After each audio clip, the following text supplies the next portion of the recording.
Pour cette nouvelle visite de château, je vous propose de découvrir le somptueux château d'Ussé, qui aurait entre autres inspiré Charles Perrault à l'écriture du conte La Belle au bois dormant. Différent des autres châteaux, de par son architecture féerique, le château d'Ussé possède moins de meubles, mais il est aménagé avec un circuit retraçant l'histoire de La Belle au bois dormant, ainsi qu'avec une exposition de costumes d'époques différentes qui est renouvelée chaque année.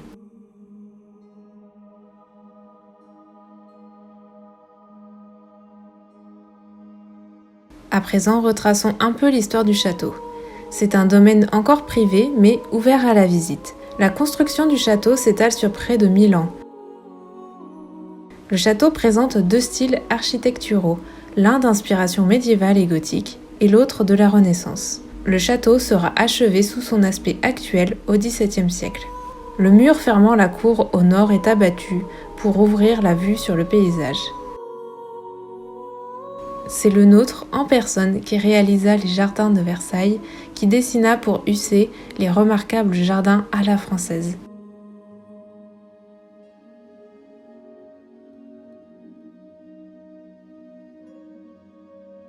La cour intérieure présente un exemple de ces deux styles. La première partie des travaux commence au début des années 1460 en reprenant le château déjà existant. L'aile ouest est élevée, suivie de l'enceinte sud et de la tour sud-est dite donjon. Au fur et à mesure du chantier, les parties hautes s'enrichissent d'un décor de plus en plus flamboyant. Le hall d'entrée se situe dans la partie du château datant du XVe siècle. L'escalier a été réalisé au XIXe siècle par Madame de la Roche-Jacquelin. On y voit d'ailleurs deux commodes italiennes d'époque Renaissance.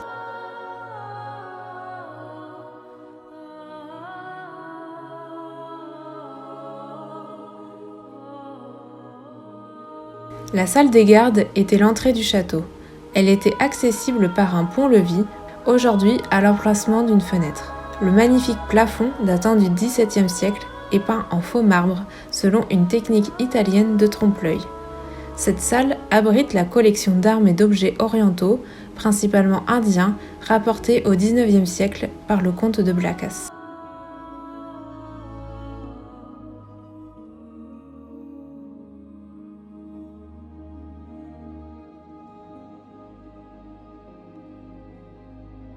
Passons ensuite au salon. Nous avons eu la chance de voir cette exposition car elle est mentionnée comme, je cite, l'exposition 2023 avec les plus magnifiques robes qui ont été exposées ces 35 dernières années au château d'Ussé. Un voyage dans le temps et au sein d'une journée à travers des tenues de jour et des robes du soir allant des années 1863 à 1955. Le salon est meublé d'un magnifique cabinet italien en ébène et poirier noirci, incrusté d'ivoire de nacre datant du XVIe siècle. Il referme 49 tiroirs secrets ainsi qu'un bureau mazarin. Le reste du mobilier est de style Régence, entièrement démontable afin de changer de tissu suivant les saisons. Pour les costumes, nous avons des robes fin d'époque victorienne en premier plan et début édouardienne vers la fin de la salle. J'espère d'ailleurs que le rendu caméra est à la hauteur des costumes car c'était tout simplement magnifique. Je vous laisse admirer la taille de guêpe des femmes à l'époque et des somptueux détails de chacune des robes.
Continuons notre chemin dans la galerie.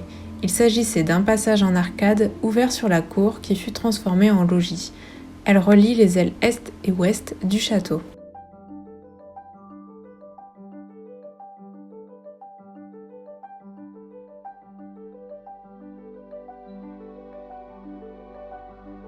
Au centre, un buste de Louis XIV et l'original est d'ailleurs au château de Versailles.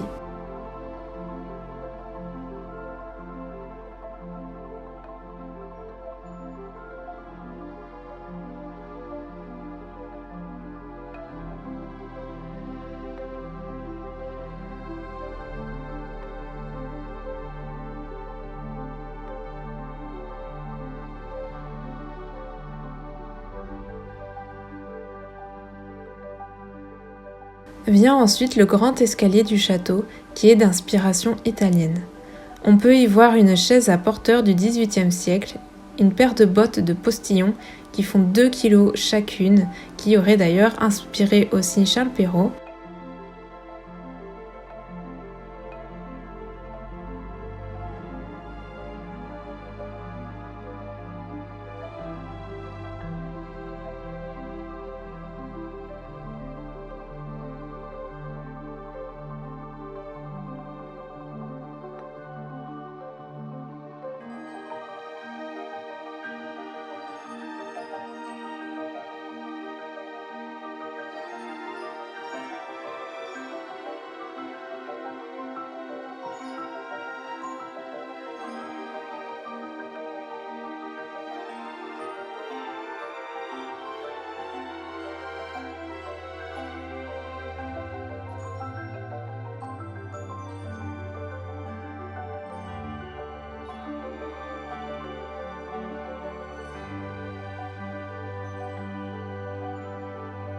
En haut de l'escalier, une tapisserie de Beauvais représentant une scène mythologique ainsi qu'un grand portrait de Louis XVIII. Il y a également un mannequin en cire avec une somptueuse robe de bal.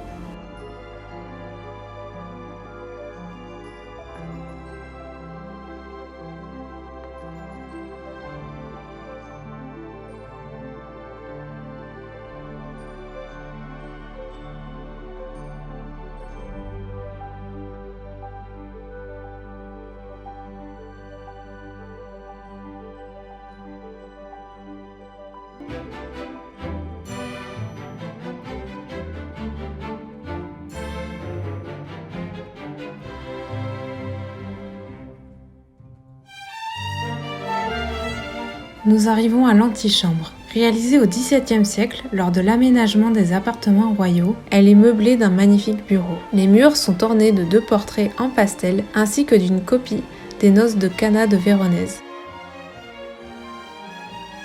On peut également voir un renforcement dans lequel des livres y sont rangés.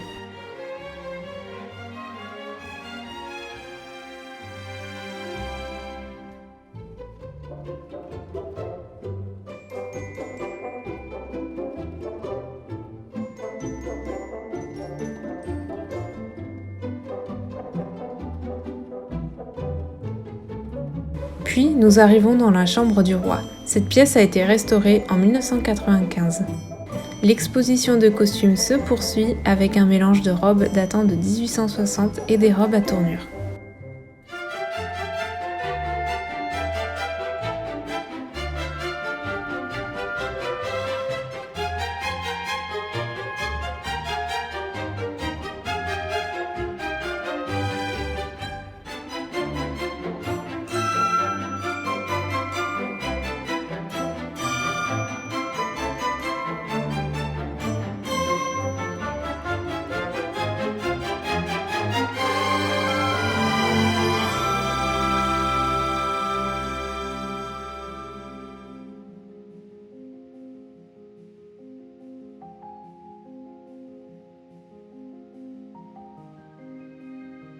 Les soieries aux motifs d'inspiration chinoise ont été réalisées dans les manufactures de Tours.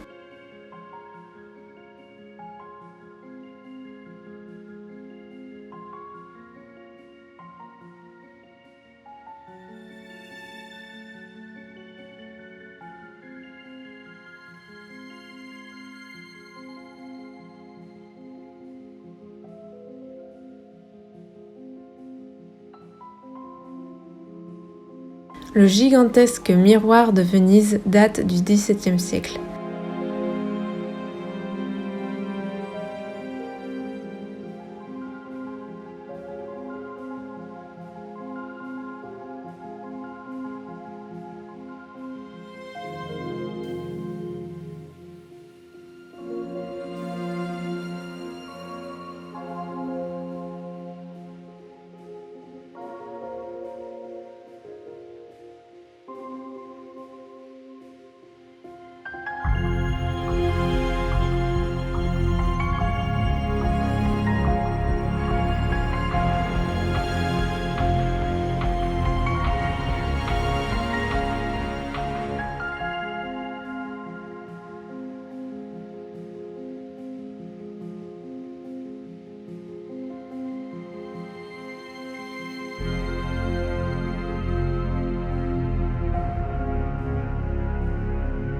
Installés le long du chemin de ronde grâce à un ensemble de statues de cire, nous avons ensuite fait la découverte de plusieurs scènes de La Belle au bois dormant.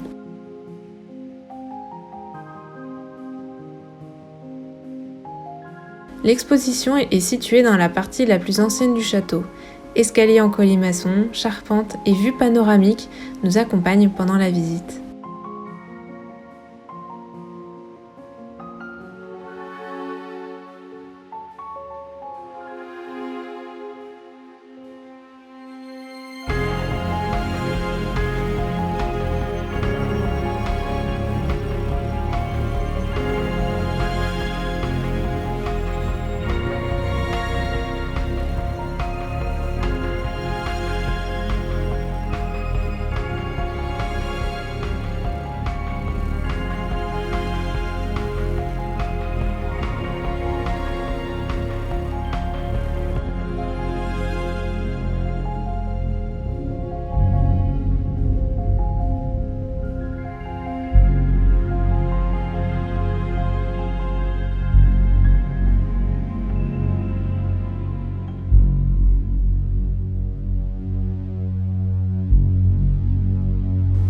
Cette déambulation nous mène tout droit jusque dans le grenier, où l'on peut admirer toute la charpente du château, ainsi que des objets disposés çà et là.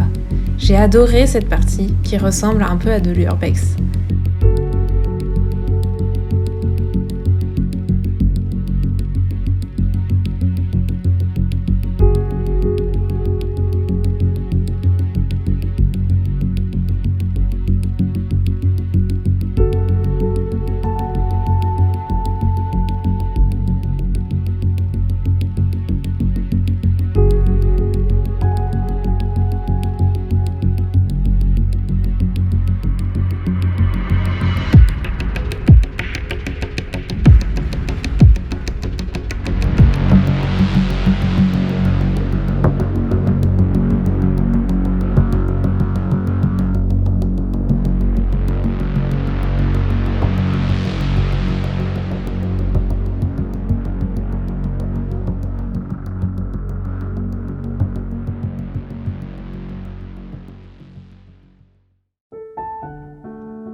Jusqu'au siècle dernier, le château d'Ussé possédait de nombreuses voitures à cheval utilisées tant pour les besoins journaliers du château que pour les déplacements des propriétaires.